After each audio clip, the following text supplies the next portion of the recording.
अस्सलाम वालेकुम एवरीवन। तो आज हम बात करने लगे हैं TNM स्टेजिंग के बारे में। TNM में जो सबसे पहला हमारे पास जो इस स्टेजिंग का कॉन्स्टिट्यूएंट है वो हमारे पास है T, दैट इज़ ट्यूमर। ठीक है, तो T stands for primary tumour. ठीक है, तो tumours with in the hollow organs are usually staged according to the depth of invasion through the wall of the organ. Example colorectal tumors. ठीक है, others are staged according to the size of the primary tumor. Example breast cancer and some head and neck cancers. ठीक है, तो जो हमारे पास hollow organ के जो cancers हैं उनको हम कैसे स्टेज करते हैं कि इन्वेजन डेप्थ जो है इन्वेजन की वो कितनी है। ठीक है, वॉल के अंदर कितना डेप्थ तक जो ट्यूमर है, ट्यूमर टिश्यू जो है वो गया हुआ है, उस हिसाब से हम टी को जो है वो स्टेज कर रहे होते हैं। और जो बाकी जो है जिस तरह ब्रेस्ट कैंसर है या हेड एंड नेक कैंसर है, तो उसके अंदर हम क्या कर रहे होते हैं कि हम देख रहे होते हैं कि साइज़ कितना है। ठीक है, साइज़ के अकॉर्डिंग हम देख रहे होते हैं। ठीक है, तो दो चीज़ें हमारे पास इंपॉर्टेंट है टी में, which is size and depth of invasion. ठीक है, उसके बाद हमारे पास जो नेक्स्ट पोर्शन है इसका, दैट इज़ एन।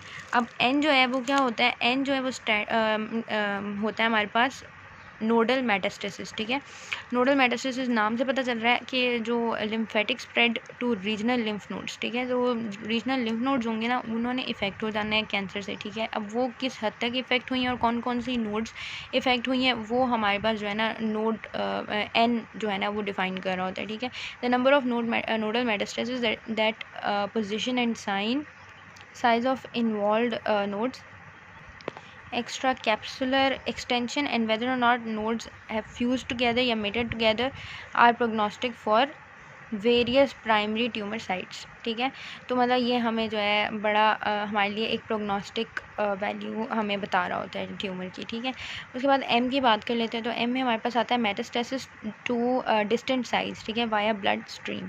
ठीक है, तो एम जो है बेसिकली या तो M0 होगा या M1 होगा। तो M1 अगर है हमारे पास तो हमें पता है कि भाई मेटास्टेसिस हो गया है। ठीक है, तो distant metastasis are usually defined simply present और एब्सेंट। ठीक है, या तो प्रेजेंट होगा या एब्सेंट होगा। ठीक है, the actual sites of distant metastasis में ऑल्सो भी रिकॉर्डेड। ठीक है, तो आप मेटास्टेसिस जो है उसका पता भी लगा सकते हैं। अब इसके लिए क्या होता है, देखिए प्राइमरी ट्यूमर का जो हमने डायग्नोसिस करना होता है ना, उसके लिए ज़्यादातर हम क्या कर रहे होते हैं, बायोप्सी कर रहे होते हैं। एक्सेप्ट ब्लड कैंसर जो होते हैं ना, उनके अंदर हम बायोप्सी नहीं करते।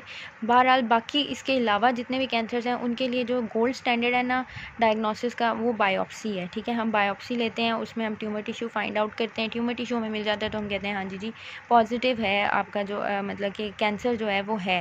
ठीक है, अब अगर हमने देखना हो ना कि मेटास्टेसिस हुआ है बॉडी में या नहीं हुआ, या कौन कौन सी जगह पे मेटास्टेसिस हुआ है, तो उसके लिए हमारे पास जो है ना CT MRI हमारे पास होता है। MRI is more superior than CT, क्योंकि इसमें जो है वो पूरी बॉडी की जो है ना एक तरह से हमारे पास पिक्चर आ जाती है कि कौन से कहाँ पे मेट्स जो हैं वो डिपॉजिट हुए हैं। ठीक हो गया। अच्छा, कंटिन्यू करते हैं। तो जो classification is multi dimensional and multi temporal framework and includes. ठीक है, 5 T's होते हैं, T0, T1, T2, T3, T4 और T5। ठीक है, 4 N's होते हैं। ठीक है, N और उसके बाद जो है हमारे पास 2 M's होते हैं, यानी कि या तो M0 होगा या फिर M1 होगा। और M1 को भी कभी कभी हम M1A और M1B कह देते हैं।